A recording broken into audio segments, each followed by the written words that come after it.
Hello, it is Ryan, and I was on a flight the other day playing one of my favorite social spin slot games on ChumbaCasino.com. I looked over at the person sitting next to me, and you know what they were doing? They were also playing Chumba Casino. Coincidence? I think not. Everybody's loving having fun with it. Chumba Casino is home to hundreds of casino-style games that you can play for free anytime, anywhere, even at 30,000 feet. So sign up now at ChumbaCasino.com to claim your free welcome bonus. That's ChumbaCasino.com and live the Chumba life. No purchase necessary. VGW. Void where prohibited by law. See terms and conditions. 18+.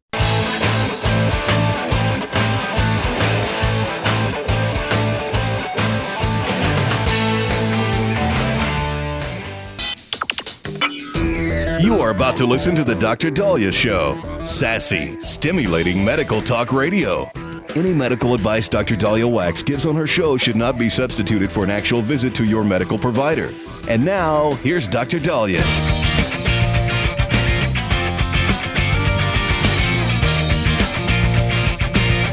All right.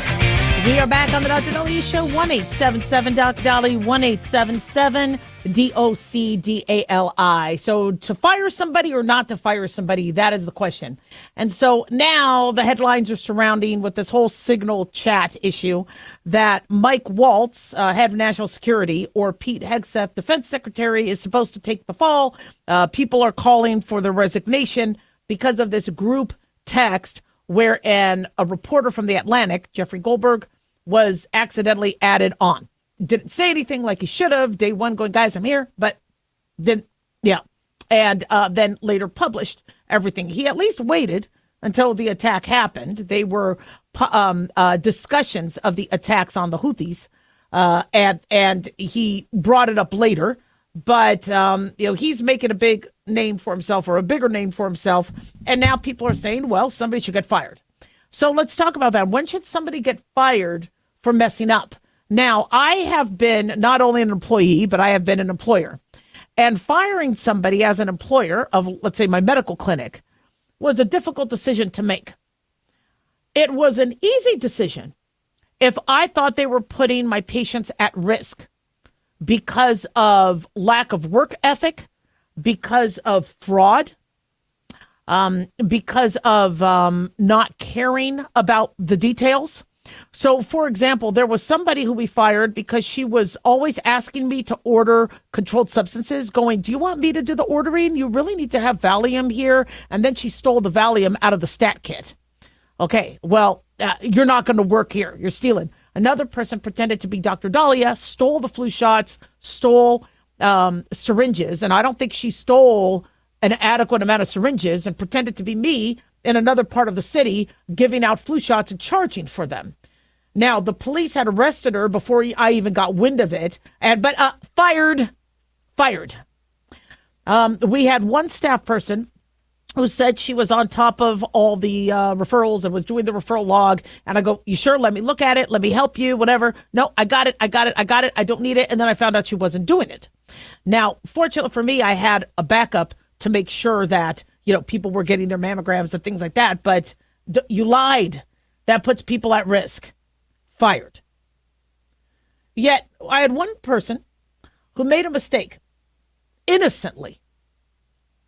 Her mistake was she ran a urine test. I thought one of my patients had appendicitis. So I had her run a urine test to make sure she wasn't pregnant. If the pregnancy test was negative, I'm going to send the patient to go and get a CAT scan. Well, she knocks on the door because I go, tell me as soon as possible because I have to send her to the ER. Knocks on the door saying it's negative. So I tell the patient, okay, pregnancy test is negative, go. Well, I always had my nurses save the tests so I could go and look. So a few minutes later, I'm in the lab and I go, whoa, this is a positive pregnancy test. Whose is this? I didn't have any patients who were pregnant, except is this the one that was in room 2? Wow, it turned positive. I go, let's call the patient, tell her not to do the CAT scan. Now that nurse was just beside herself. She felt so bad.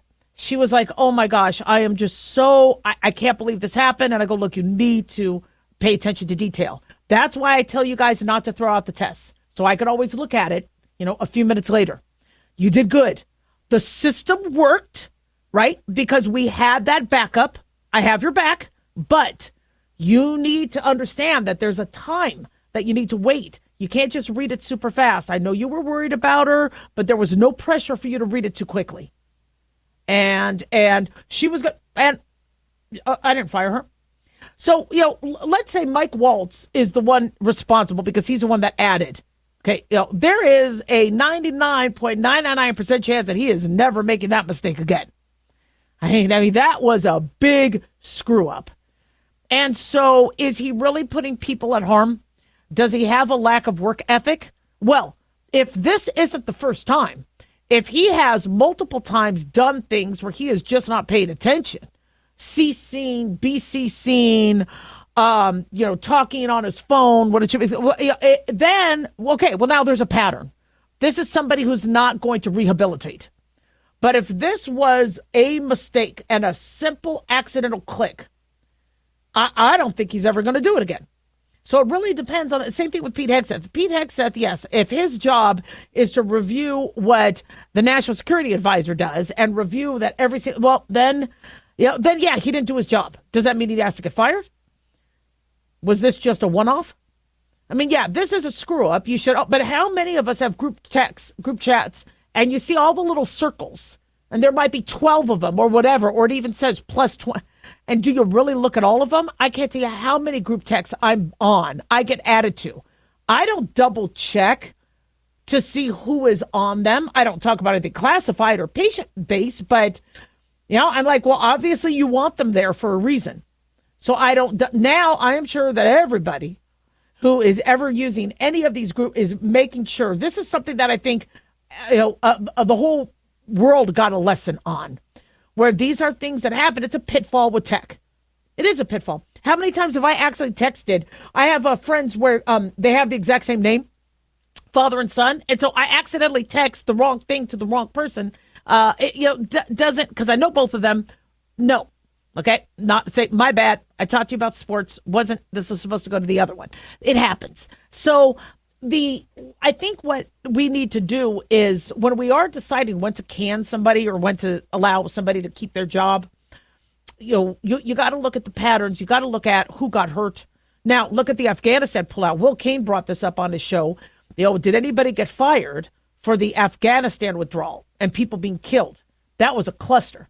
And then the Taliban having access to American tech and American military supplies and weapons that, who got fired for that?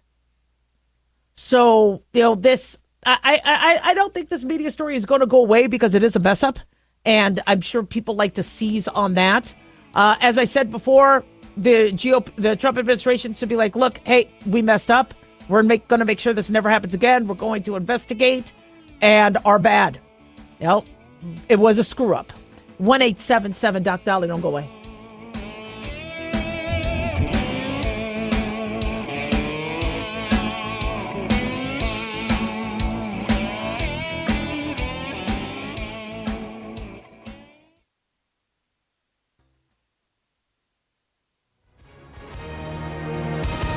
Hi, everyone. If you've been injured in an accident and think you deserve compensation, listen up. We have legal professionals standing by right now to answer your questions for free. They'll tell you if you have a case and how much it's potentially worth. Call 800-710-5100. I'm here with spokesman John Wolf. So, John, tell our listeners who should call right now. Well, Maria, first off, thank you for having me join you to answer the listeners' questions. Now, as far as who should call in, anyone who's been injured in an accident and think you deserve compensation, give us a call right now and find out how much your case is potentially worth. Call 800-710-5100. Thanks, John. You heard it, folks. If you think you deserve compensation, call now to find out how much you qualify for. 800-710-5100.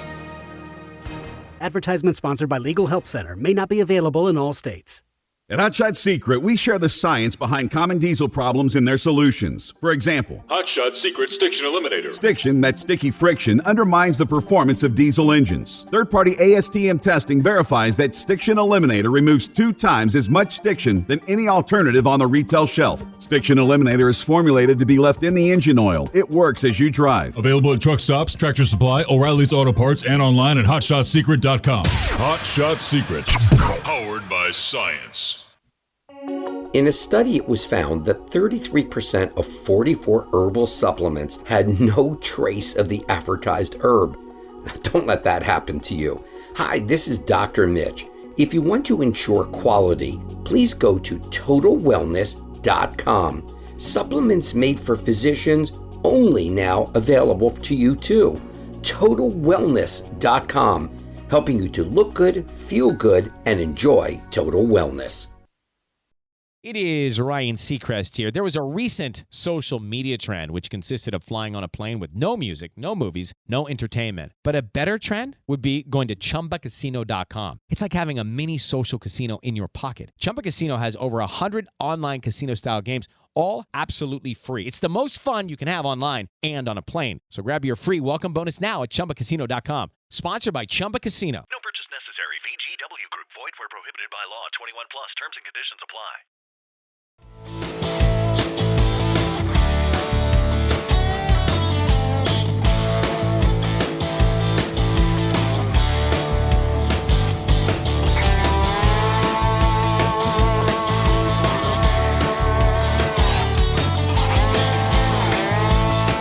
All right. We are back on the Dr. Daliah Show. Thank you all for tuning in. 1-877 Dr. Daliah, 1-877 DOCDALI. Big thanks to Talk Media Network for making the show happen. Big thanks to Daniel, our producer. And big thanks to y'all for tuning in. We really do appreciate it. Don't forget to follow us on Twitter at Dr. Daliah, Facebook, The Dr. Daliah Show, and on YouTube. Click like and subscribe. So when I was little, there really wasn't a lot of TV I could watch. Cartoons, Saturday morning, I didn't like a lot of the cartoons. I'd rather go outside and play. But when I was sick with a cold and I was home, I would watch Sesame Street in the morning. I remember there was Via Allegra. There was the Electric Company. I really liked the Electric Company a lot. The Electric Company, 1, 2, 3, 4, 5, 6, 7, 8, 9, 10, 11, 12. So I liked the Electric Company. And I did not like Mr. Rogers' Neighborhood. Mr. Rogers was nice, but those puppets were so creepy. And then I would watch The Price. I would flip the station off of PBS to watch The Price is Right. And I started watching game shows when I would be homesick or it was vacation.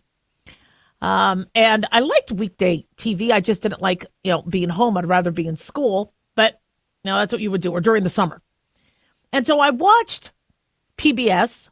I don't remember much about the Sesame Street days, except they taught you how to be friends. They taught you that Oscar the Grouch was grumpy, that Grover, who was Super Grover, kept falling, and how cookies were really, really yummy. And Cookie Monster eats cookies wrong, but so does his mom, because Mama Cookie Monster also was a mess. So I don't think I picked up any political, sort of, I guess, discussions. There might have been some politics, but at the time, Ronald Reagan was president, and I remember my parents really liked Reagan. So I, didn't really think much about, these shows possibly affecting me politically or talking news.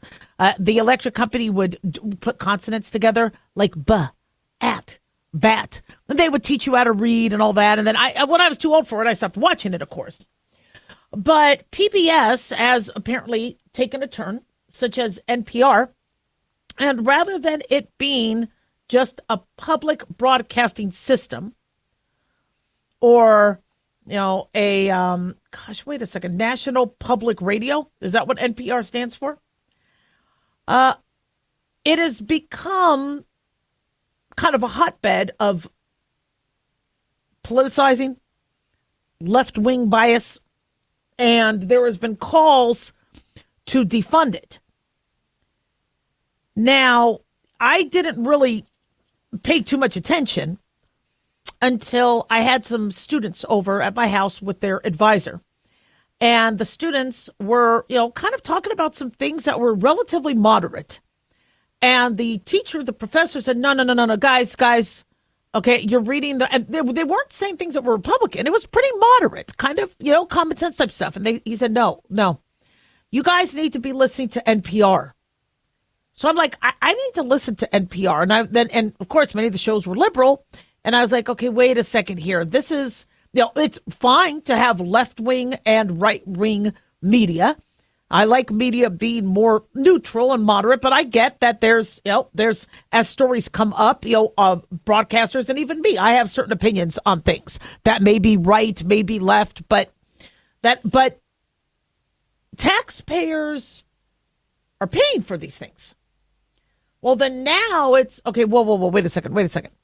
You could have, right-wing media, left-wing media, private companies can do whatever they want. But if this is under the taxpayer, that's a problem. So we're being told that Republicans are going to introduce a bill to pull government funding from NPR and PBS. The act is called, you're going to like this, the No Partisan Radio and Partisan Broadcasting Services Act. No Partisan Radio, NPR, and Partisan Broadcasting Services Act, PBS. Clear play on acronyms, according to Daily Mail, but yeah. And so this is a bill that the GOP is submitting to prevent government taxpaying dollars to go to an entity that is promoting one political agenda. Now, these allegations of exhibited bias had been brought up at a hearing during a House Oversight and Government Reform Committee.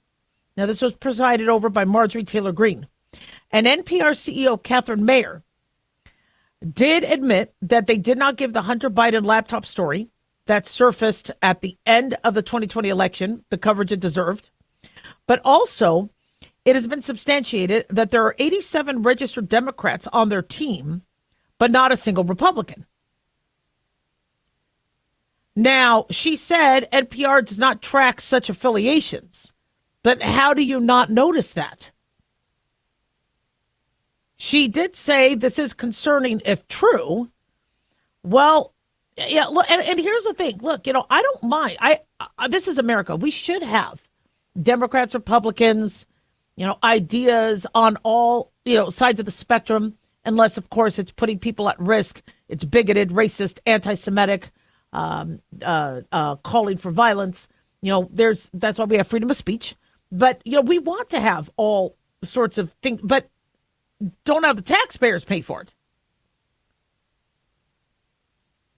Congressman Jackson told Fox News that this act, this No Partisan Radio or Partisan Broadcasting Services Act, would cut off government funding for both NPR and PBS.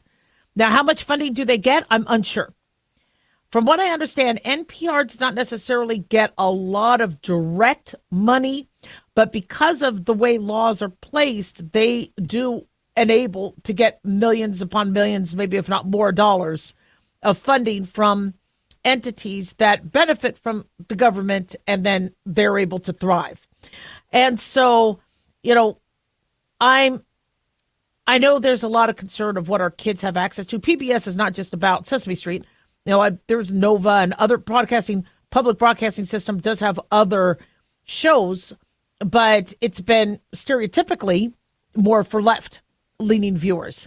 And you could have a station that does that, just don't have the taxpayers pay for it, don't have it a part of the government. So a public broadcasting system should be, all right, here is, information on the latest, weather. This is information on the latest outbreak. But everything has become politicized. The CDC under Biden is going to be a different CDC than is now going to be under RFK Jr. or under Trump. And so if people can't agree what should be on the public broadcasting system and they feel it is just going to be an arm of the executive branch and then aligning with those policies and politics, then we might need to come up with something else. Now, we have the emergency broadcasting system if there is an emergency. I know legislators wanted to get rid of AM radio. Why? Because AM radio has a lot of talk radio, many conservative, more than left. But for the emergency broadcast system, if your cell phone tower is out, how do you get information? Which, by the way, a friend of mine was riding his bike. He has a Tesla. And he was riding his bike. He was miles away from his car, down a hike, falls, hurts himself, gets back to his car, can't get into his car. And he realized he lost his phone. Now, I didn't know that. I don't have an electric vehicle, but is that true? You can't get into your car if you don't have a cell phone? So if somebody robs you, grabs your phone, and you need to run and get away, you can't get into your car? That's kind of scary. Now, I think there's supposed to be another sort of access. And I get you can't use your car if you don't have keys, although you can hotwire your car.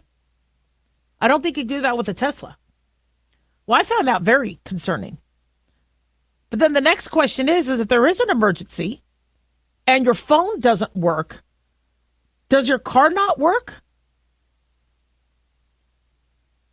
So if you lose battery on your phone, you lose I'm very confused by that. I want to look into that. Or if any of you know, please call in 1-877-DOC-DALI, 1-877-DOC-DALI. If the power's out and your phone is out because you lose battery, so your phone is not working, are you able to use your Tesla? That sounds kind of scary to me. 1-877-DOC-DALI, don't go away.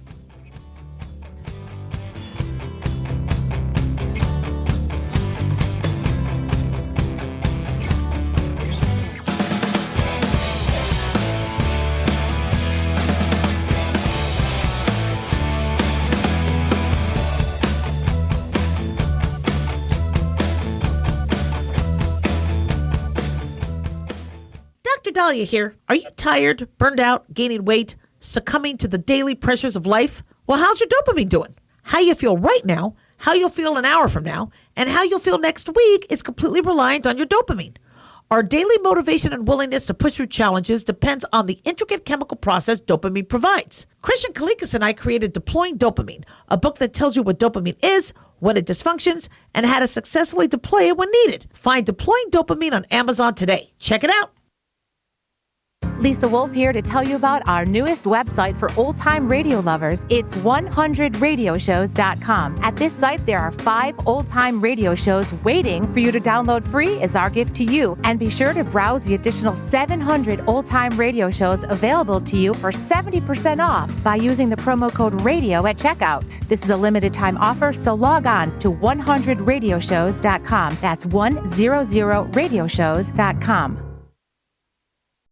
It is Ryan Seacrest here. There was a recent social media trend which consisted of flying on a plane with no music, no movies, no entertainment. But a better trend would be going to ChumbaCasino.com. It's like having a mini social casino in your pocket. Chumba Casino has over 100 online casino-style games, all absolutely free. It's the most fun you can have online and on a plane. So grab your free welcome bonus now at ChumbaCasino.com. Sponsored by Chumba Casino. No purchase necessary. VGW Group. Void where prohibited by law. 21 plus. Terms and conditions apply.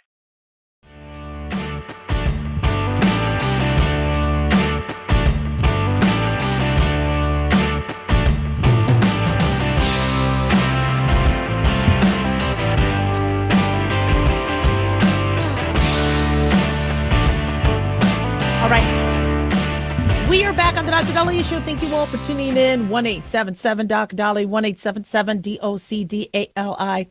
So have any of you ever had that love at first sight where there was that, whoa. Whoa. I can't say it was really love, but I got to tell you, man, when I met Jimmy Garoppolo, woo, damn. But was it because I already liked him? I already thought he was handsome. Was that really love at first sight? Would I leave him or leave my husband to be with him? No. So I wouldn't say that was love. Lust, I wouldn't say that either. But boy, was he gorgeous. But love at first sight or falling in love. Scientists, doctors have tried to figure out what was going on biologically. Is it your dopamine? Is it your serotonin? Is it your cortisol? Or Is it a higher power? Is it something non-biological? So this is interesting. Daily Mail has an article talking about how a Jordan Conrad, founder and clinical director of Madison Park Psychotherapy, and Dr. Charles Sweet, MD, psychiatrist and medical advisor at Linear Health, talk about what happens in the brain when we do fall in love. And they say that we are able to gain more understanding because we understand about dopamine, which makes things more pleasurable, more addictive, cortisol, which generates a stress-like feeling, like that urgency, like I need to be with that person. Your serotonin, which is a neurotransmitter that kind of makes you feel good. And then oxytocin. Oxytocin is released during sex, skin-to-skin contact, enhances attachment, causes people to feel satisfied or calm, also helps you go into labor. And so they say that these hormones are released when you first meet somebody that you are drawn to. Norepinephrine or noradrenaline. And, that's nice. But the question still, remains, why that person? Your cortisol and your serotonin and your dopamine can just spike with anything. Why that person? Now, being in the sciences and being a physician, I told you, it's always kind of a struggle to read the Bible, be a person of faith, but also try to think of a scientific explanation for it, because I feel like there's science in everything, but I also believe that there's spirituality and God in everything. So it's always been kind of a tough balance. And so when they say, well, fall in love, I fell in love with this person, and you're looking at, who people fall, like, what, how did you fall in love? Why? What was it? There's a lot of good-looking individuals. There's a lot. Okay, let's take, for example, a lot of you guys like Patrick Schwarzenegger. Too young for me, but Patrick Schwarzenegger in The White Lotus, the son of Arnold Schwarzenegger. He is a good-looking guy, but his role in that is ick, especially after the latest episode, ick. And so you have good-looking individuals, but for some, it's like, oh my gosh, no. How many people have been very good-looking and you're like, no, not for me. So what makes you attracted to somebody? Is that genetics? Is that your signals will go off only with certain people? If somebody is homosexual, is it going to be that those signals will only go off with that one person? Although some individuals could fall in love with people that they're not necessarily sexually attracted to. So where is that pathophysiology? Now, we all know about dopamine and serotonin, and yes, when you fall in love, those hormones are at play. And boy, are you in La La Land. I mean, nothing, they could say do nothing, and you are just in La La Land until finally the hormones and the neurotransmitters start to settle, and you're like, what the hell are you doing? You're like, well, you used to think that was cute. And no, I hate that. Why do you hate it now? Why didn't you hate that first year of marriage? So what is it? And I think it's something non-biological. Now, at our core is the Darwinian theory of survival of the fittest. And so for animals to decide who is the best to reproduce with and who is going to make the progeny that will survive, I do believe we have this instinct to look for who would be the best for us. Now, we don't always follow that instinct. Okay, I was always attracted to bad boys, right? Okay. I never wanted to marry them, but, somebody who was, walking down the street, looking good, looking fine, yeah. But I never wanted to be with somebody that wasn't going to be able to be monogamous or be a good father. And fortunately, my body or my instinct picked that up. A lot of times we don't. We listen to the wrong instincts, and then we end up with people that are bad for us, that beat us, cheat, steal, whatever. or hurt our kids. So there could be an explanation genetically or biologically where you have the genes to come up with that filter system to pick who would be the right mate. And maybe that's the biological explanation for it. But I do believe there is love at first sight. I do believe that everybody has a soulmate. I believe that there is somebody that just perfectly complements you. I also think that there are people that you might really mesh with really well on one level, but they might not be the perfect partner on another level. You know, you may be really, really attracted to them, and you might have the same, you might have the same likes, but your goals could be completely different. You want kids, they don't. So to find somebody where all of that is on the same page is rare. Now, I understand a lot of people will compromise. Well, I really didn't want kids, but okay, we could have kids. Or I didn't want to be, religious, but if you want, we'll do it. And relationships are all about compromises because they're partnerships, and sometimes that makes it stronger. Not everybody's going to get what they want. Not everybody's always going to be on the same page. But I do think that whether it's God, whether it's nature, whether it's spirituality, whatever you believe in, if there's a person you're supposed to be with, I really just believe it happens that way. And I can't tell you how many individuals were good looking that were, standing in front of me. No, I didn't feel Cupid's arrow. With Corey, yes. Did I think it was love at first sight? I was attracted to him immediately at first sight, but I was dating a friend of his. So I didn't even allow me to even think about it and process that because I was in another relationship. But I do believe it happens. So you're going to probably read these articles saying falling in love is about your oxytocin and about your dopamine and about your cortisol and about your serotonin, and they're not wrong. These hormones do come into play. But, I think we really need to be able to read and understand our instincts. Some people say they hear the Lord talk to them. I believe you. God has never talked to me verbally. But I have gotten signs, and I use those. So to me, it's talking figuratively. But sometimes you talk yourself into this. You're like, well, this is the person I want to be with. So despite everything going on, this is the one I want. This is who I love. Okay, do you really? And then how do you define love? Would you take a bullet for them? If they left you, would you be able to love again?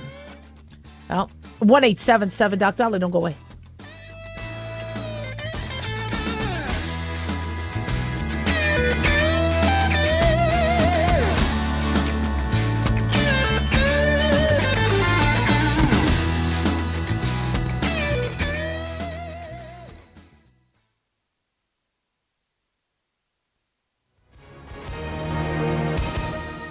Hi, everyone. If you've been injured in an accident and think you deserve compensation, listen up. We have legal professionals standing by right now. They'll tell you if you have a case and how much it's potentially worth. Call 800-910-7500. That's 800-910-7500. Call now to find out how much your case could be worth. Advertisement sponsored by Legal Help Center. May not be available in all states. At Hot Shot Secret, we share the science behind common diesel problems. For example, Diesel fuel cetane levels. the cetane rating in diesel fuel is 42 to 45. Most diesel engines operate more efficiently with a cetane rating of 48 to 50. One treatment of Hot Shot Secret Diesel Extreme will raise your cetane 7 points, increase fuel economy, and improve cold starts. Hot Shot Secret Diesel Extreme is available nationwide at truck stops, fine farm and auto stores, and online at hotshotsecret.com. Hot Shot Secret, powered by science. Self-reliance. It's not a phrase we hear much in our culture these days. It might conjure up images of pioneers, the West, rifles, strapping men, and strong women. But what does it mean for us in today's world? The New American Magazine has just released its latest collector's edition, Self-Reliance, Foundation of Freedom. In it, the New American authors outline the necessity of self-reliance for a free people, tips for self-reliant living, and the importance of not giving up hope. This unique edition includes articles on the self-sufficiency of the founders, preparing for a worst-case scenario, firearms, financial self-reliance, the importance of community, and many other topics by expert writers. Now, for a limited time, the New American is offering a bundle of 3 collector's editions: Self-Reliance, The Great Reset, and Trump World for just $19.95. Available at shopjbs.org. Visit shopjbs.org today. Step into the world of power, loyalty, and luck. I'm gonna make him an offer he can't refuse. With family, cannolis, and spins mean everything. Now, you wanna get mixed up in the family business. Introducing The Godfather at ChumbaCasino.com. Test your luck in the shadowy world of The Godfather slot. Someday, I will call upon you to do a service for me. Play The Godfather now at ChumbaCasino.com. Welcome to the family. No purchase necessary. VGW Group. Void where prohibited by law. 21 plus. Terms and conditions apply.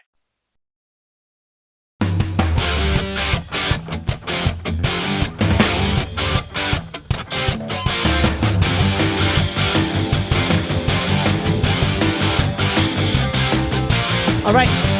We are back on the Dr. Daliah Show. Thank you all for tuning in. 1-877-DOC-DALI, 1-877-DOC-DALI. Well, as we discussed in the first hour, the big health headline of the day is Health and Human Services Secretary RFK Jr. is going to be revamping and restructuring the U.S. Department of Health and Human Services. And they are going to be consolidating the 28 divisions of the HHS, some of them redundant, consolidate them into 15 new divisions, including a new Administration for Healthy America, or AHA. They are going to centralize core functions such as human resources, IT, procurement, external affairs, and policy regional offices. These offices are going to be reduced down to 5 from 10, so cut in half. So according to HHS, their release today says that today the HHS has announced a dramatic restructuring in accordance with President Trump's executive order implementing the President's Department of Government Efficiency Work-Based Organization Initiative, which is a part of DOGE. They say the restructuring is going to address this and serve multiple goals without impacting critical services. First, it's going to save taxpayers $1.8 billion a year through a reduction of workforce of about 10,000 full-time employees who are a part of this most recent transformation. They say when combined with HHS's other efforts, including early retirement and fork in the road, the restructuring results in a total downsizing from 82,000 to 62,000 full-time employees. So they're going to cut the workforce by about at least, 25%? And 10,000 have already left on their own. I guess the fork in the road was that email saying we may be making cutbacks. So if you want to take a severance or be paid through September, I don't know if that was necessarily that February 6th email, but it's one of the emails people got to allow to retire or leave early. And they say, secondly, this is going to streamline the functions of the department. They say currently the 28 divisions of the HHS contain many redundant units. They're going to consolidate them into 15, creating a new, including, so that means 28 down to 14, because they are going to create a new administration for a healthy America. Thirdly, they say the overhaul will implement the new HHS priority of ending America's epidemic of chronic illness by focusing on safe, wholesome food, clean water, and the elimination of environmental toxins. These priorities will be reflected in the reorganization of the HHS. It's about time, and I'm sure Flint, Michigan is going to be saying this is long overdue. They say, finally, the restructuring will improve America's experience with HHS by making the agency more responsive and efficient while ensuring Medicare, Medicaid, and other essential health services remain intact. He says, we are not just reducing bureaucratic sprawl, we are realigning the organization with its core mission and our new priorities in reversing the chronic disease epidemic. So the creation of the Administration for Healthy America will combine multiple agencies. So what are some of these agencies? Well, the AHA is now going to be a consolidated form of the Office of Assistant Secretary for Health, OASHI, Health Resources and Services Administration, HRSA, Substance Abuse and Mental Health Services Administration's SAMHSA, Agency for Toxic Substances and Disease Registry, ATSDR, and the National Institute for Occupational Safety and Health, NIOSH. They are going to then be realigned and restructured into this new entity. They say the centralization will improve coordination for healthcare resources for low-income Americans and will focus on areas including primary care, maternal and child health, mental health, environmental health, HIV/AIDS, and workforce development. They say transferring the Mental Health Services Administration to AHA will increase operational efficiency and ensure programs are carried out because it will break down artificial divisions between similar programs. So what HHS is doing is a little different from like the Department of Education or USAID. They must have found, as suspected, a bunch of waste, fraud, abuse, redundancy. So rather than say we're just going to dismantle it and close it down, they're going to restructure, which I agree with. And I think it's about time. I don't know much about what OASH does, but the Assistant Secretary for Health, the office of this, doesn't need to have its own department. They're going to strengthen the CDC, they said. The Administration for Strategic Preparedness and Response, responsible for national disaster and public health emergency response. They will transfer that to the CDC, reinforcing its core mission to protect Americans from health threats. So when you see media outlets saying the CDC is going to be closed or nixed, no, it's not. They say the new Assistant Secretary for Enforcement is going to be created. HHS is going to create a new Assistant Secretary for Enforcement to oversee the Departmental Appeals Board, the Office of Medicare Hearings and Appeals, the Office for Civil Rights to Combat Waste, Fraud, and Abuse. So, yes, there are going to be some new positions, but they are going to be eliminating an additional 10,000 from those who have already left. And so there's some other things, and there's more details, and I'm sure we're going to be learning more. But I think this move could really be good. Now, I just don't know if they have enough time to do everything they need to. Now, as I just discussed earlier, sometimes you have to cut to cure. And it seems like, wow, losing jobs. It's not a positive. But if they're trying to make the government more efficient, trying to save taxpayer dollars. I've worked for the government, and I have family members who work for the government. I am blown away at how, we get days off, we get to leave early, we got to work from home. I had nothing to do all day, so I caught up on this. We're paying for this? So it's about time somebody is looking at that. I don't want to see people lose their jobs. And I think the way they should handle it is offering people a chance to leave. And if they don't want to leave and they want to work, then put them in a department that you are keeping, that you are going to enhance. There's still a lot of room for government jobs, but right now I think they want to show the taxpayers they saved money. They want to get those Doge checks out to people, and they want people engaged and feeling like they're doing the right thing. And so workforce and labor costs are going to get cut. I have no problem with that if, one, these individuals can find more work and they don't become then dependent on the country to support them. And B, if these jobs weren't necessarily doing something productive. If they were not being productive, they were playing solitaire. If what they were doing could really be done by another worker and not necessarily make them work overtime, well, then we should be more efficient. If you have a job, then you're going there and working and you're getting that job done. It's common sense. And you have not convinced me that everything is fine, because we do have rising chronic disease. We do have vaccine hesitancy where parents are like, I need to know what I'm putting in my child. So let there be people working on the websites and showing the studies that are out there and letting people educate themselves, which is something I liked that RFK Jr. promised, that there will be transparency on the study so people could kind of make an educated decision and not a bias. I understand that some drugs are fast track, some aren't. Can we look at what that process is? And why is the process so long? I mean, what's going on here? So the new, I guess, the new administration for a healthy America might just be all talk.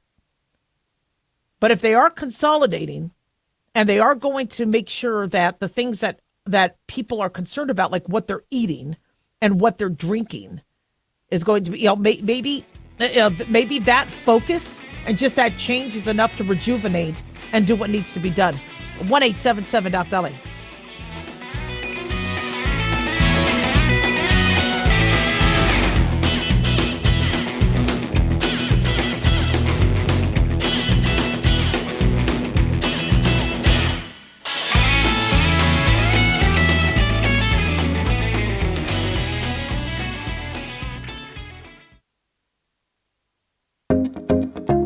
Did you know that healthy arteries make a gas? Yes, actually 3 known gases.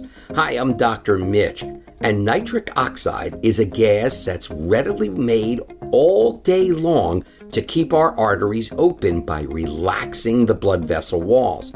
By doing this, our circulation is increased, bringing blood, oxygen, and nutrients to every part of your body. Both age and poor diet can lead to a loss of this precious gas, and in turn, blood pressure can go up, energy can go down, and you can get tingling in your hands and feet. Well, our product, Ultimate Nitric Oxide, can easily help fix this lack of nitric oxide. Go to TotalWellness.com. That's TotalWellness.com, where we are helping you to look good, feel good, and enjoy total wellness. It is Ryan Seacrest here. There was a recent social media trend which consisted of flying on a plane with no music, no movies, no entertainment. But a better trend would be going to ChumbaCasino.com. It's like having a mini social casino in your pocket. Chumba Casino has over 100 online casino-style games, all absolutely free. It's the most fun you can have online and on a plane. So grab your free welcome bonus now at ChumbaCasino.com. Sponsored by Chumba Casino. No